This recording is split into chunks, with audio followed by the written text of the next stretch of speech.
49-ാം വകുപ്പിലെ ബി ഖണ്ഡത്തിൻ കീഴിൽ ഇതിലേക്കായി നിശ്ചയിച്ചുള്ള തീയതിയിൽ വരണാധികാരി സൂക്ഷ്മ പരിശോധന നടത്തേണ്ടതും നടപടികൾ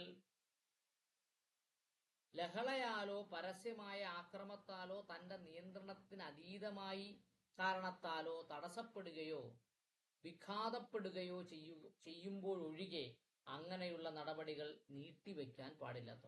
അപ്പോ സൂക്ഷ്മ പരിശോധന നടക്കാൻ സാധ്യതയില്ല എന്ന് തോന്നിയാൽ എങ്ങനെയാണെങ്കിൽ ലഹളയിലോ പരസ്യമായ ആക്രമത്താലോ നിയന്ത്രണ അതീതമായ പ്രശ്നങ്ങൾ ഉണ്ടെങ്കിൽ മാത്രമേ എന്ത് ചെയ്യാൻ പറ്റൂ,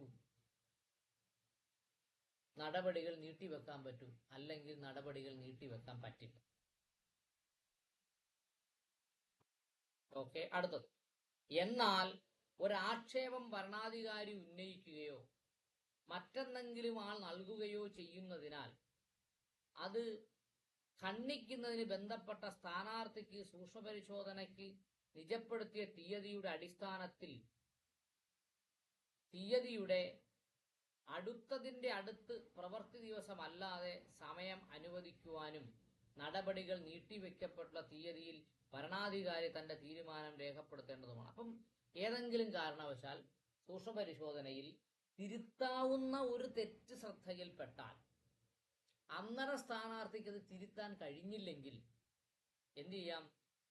നിജപ്പെടുത്തിയ തീയതിയുടെ അടുത്തതിന്റെ അടുത്ത പ്രവൃത്തി ദിവസം എന്ന് പറഞ്ഞാൽ 2 ദിവസം കൊടുക്കാം.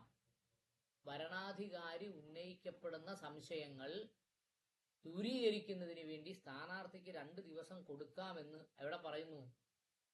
ആക്ടിലെ 55-ാമത്തെ വകുപ്പിന്റെ 5-ാമത്തെ ഉപവകുപ്പിൽ പറയുന്നുണ്ട്.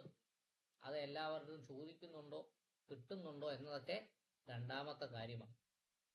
അങ്ങനെ 2 ദിവസം കൊണ്ട് നാമനിർദ്ദേശ പത്രികയ്ക്ക് ഭരണാധികാരി ചോദിച്ച കാര്യങ്ങൾ ഹാജരാക്കാൻ കഴിഞ്ഞില്ലെങ്കിൽ ഭരണാധികാരിക്ക് യുക്തമായ തീരുമാനം എടുക്കാമെന്നും അവിടെ പറയുന്നു.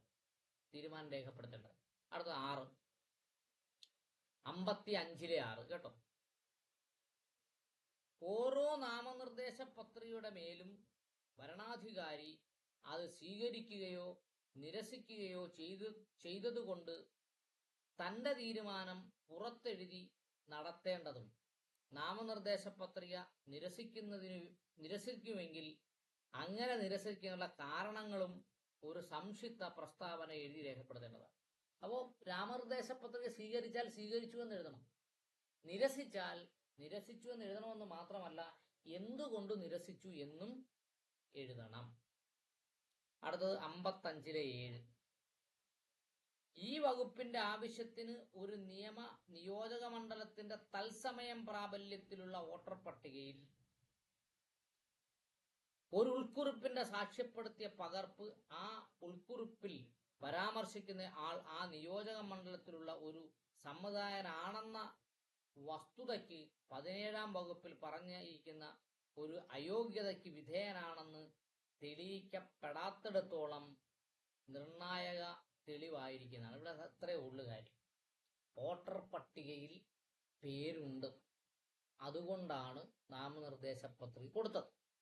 ആ നാമനിർദ്ദേശ പത്രിക തള്ളണമെങ്കിൽ, ഈ ഗ്രൗണ്ടിൽ തള്ളണമെങ്കിൽ വോട്ടർ പട്ടികയിൽ പേരില്ല എന്ന് മറ്റൊരാൾ തെളിയിക്കാത്തിടത്തോളം കാലം വോട്ടർ പട്ടികയിൽ പേരുണ്ട് എന്ന് അനുമാനിക്കാം എന്നാണ് പറഞ്ഞത്.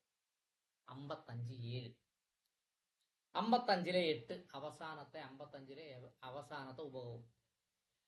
എല്ലാ നാമനിർദ്ദേശ പത്രികകളുടെയും സൂക്ഷ്മ പരിശോധന നടത്തുകയും അവ സ്വീകരിക്കുകയോ നിരസിക്കുകയോ ചെയ്തുകൊണ്ടുള്ള തീരുമാനം രേഖപ്പെടുത്തുകയും ചെയ്തതിന് ശേഷം ഭരണാധികാരി ഉടൻ തന്നെ നിയമാനുസൃതമായി നാമനിർദ്ദേശം ചെയ്യപ്പെട്ടിട്ടുള്ള സ്ഥാനാർത്ഥികളുടെ ലിസ്റ്റ് തയ്യാറാക്കുകയും അത് തന്റെ നോട്ടീസ് ബോർഡിൽ പ്രസിദ്ധീകരിക്കുകയും ചെയ്യണം.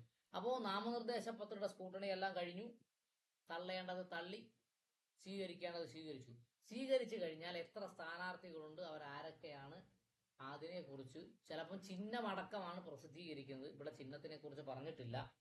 സ്ഥാനാർത്ഥികളുടെ പട്ടിക നോട്ടീസ് ബോർഡിൽ പ്രസിദ്ധീകരിക്കേണ്ടതാണ് എന്ന് പറഞ്ഞിട്ടുണ്ട്. അങ്ങനെ നോട്ടീസ് ബോർഡിൽ സാധാരണ പ്രസിദ്ധീകരിക്കും.